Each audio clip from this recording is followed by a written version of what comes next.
And today we've got a random showdown between two somewhat obscure Japanese exclusive giant monster kaiju video games. It's King Kong 2 versus Gamera 2000.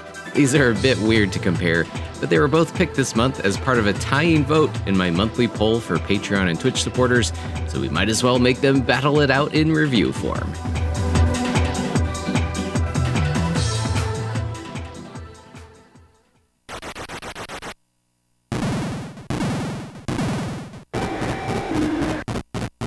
First up, we'll look at King Kong 2 Ikari no Megaton Punch for the Famicom, published and developed by Konami and released in 1986, loosely based on the movie King Kong Lives, which came out that same year. While the movie was a box office flop that helped drive Dino De Laurentiis' production company into bankruptcy, and has generally been critically panned, I'd say it's still a pretty fun flick to check out sometime.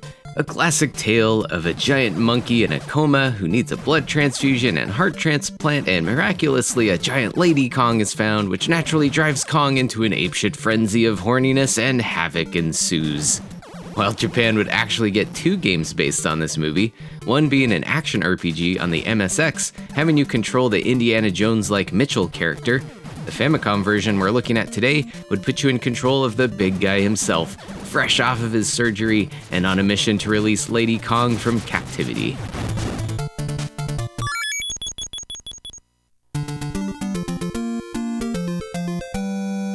To do this, you'll need to find 8 different keys, each protected by a boss monster, all spread out across 8 different worlds, along with a final area where Lady Kong is imprisoned. Luckily, all of these worlds are interconnected by bewildering amounts of secret doorways that warp you around without much rhyme or reason. But before we get deeper into that, the real attraction here is playing as King Kong, and he actually controls really well and even has an immensely satisfying screen shake after landing your jumps.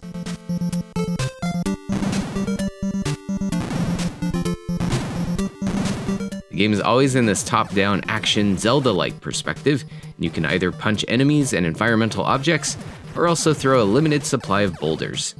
Enemies are pretty generous with dropping health or boulder ammo, so restocking isn't too hard on the less hectic screens. In your travels, you can also get potions that increase your speed, artificial heart upgrades to increase your maximum health, rock sacks to increase your maximum rock ammo, upgrades to your rock attack power, and even little Konami logos that summon Konami Man, who will give you a full health refill if you can grab him. While the action is pretty straightforward, we should get back to the whole doorway thing, as you need to continuously search for these secret doors, usually hidden under destructible objects like trees, buildings, and other structures, and essentially you'll just need to experiment and check through all of them to figure out where you'll get warped to, or sometimes very useful item upgrades hide within, or most importantly, you'll find boss rooms where you'll battle it out to obtain one of the 8 required keys.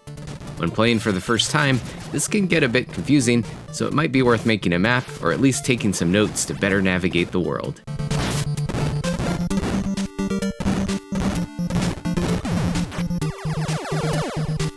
And while the game isn't overly long, there are no saves or continues, so you'll need to do everything in one shot, which makes those additional health and rock upgrades pretty crucial to track down. Technically, you could beat this game in just 3 minutes, if you don't mind damage boosting yourself through the doorway leading to the final boss fight. Overall, after getting more acclimated to the whole door warping situation, I actually had a ton of fun with this game. The graphics and music are pretty great and very in line with Konami's typical quality of the era, and Kong's controls are very satisfying, especially after getting a few speed potions, with plenty of mid-air movement control and tons of stuff to smash up in a wide range of locales. It's a bit lacking in the challenge department, with generally simple bosses and a pretty underwhelming final boss room, but the exploration aspect will probably keep you busy enough for a nice and destructive afternoon, and the ending is legit adorable. It's still interesting to me that this one never came out stateside, but maybe since the movie bombed so badly in the US, Konami might have decided it was a financial risk at that point. But either way, I definitely recommend giving this one a go.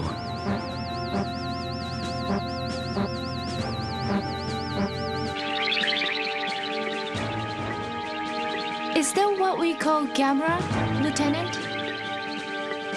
That's right.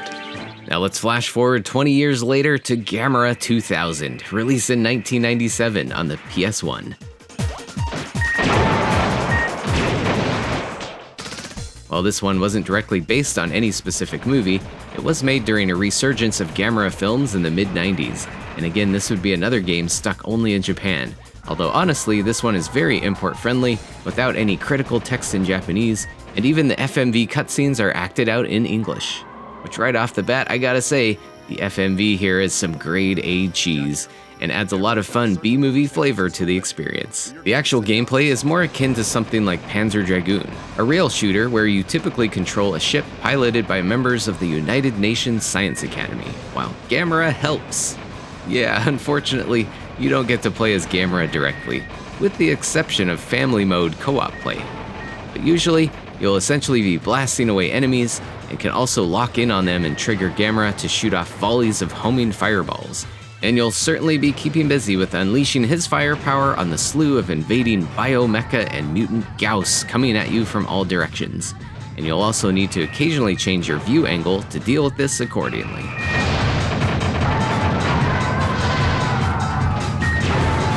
The game has 8 levels total and a variety of environments and occasionally a change of vehicle, along with plenty of cutscene interludes to advance a generic action-focused storyline and a considerable challenge ramp-up as the game progresses.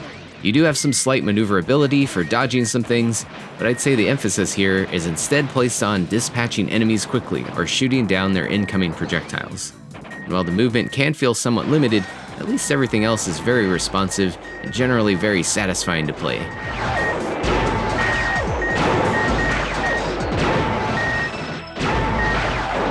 There are also 3 different difficulty modes to give a nice range of gameplay experiences, so there are means to extend this rather short game into multiple playthroughs. This one's a bit standard for this genre, and it doesn't bring anything very innovative to the table, but perhaps more importantly, it's just plain fun.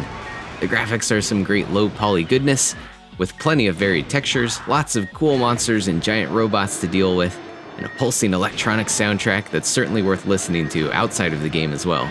And of course, the previously mentioned cutscenes are hilarious if you're into that sort of thing. Not unlike King Kong 2, this is another fun afternoon romp, and yet another game that unfortunately never got a Western release, despite THQ expressing some interest in doing so at the time, but plans never materialized.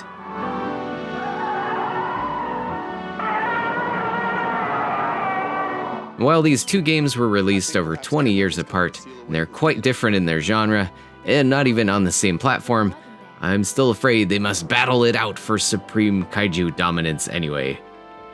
It's tough. I really genuinely enjoyed both of these quite a lot, and I would easily recommend either one.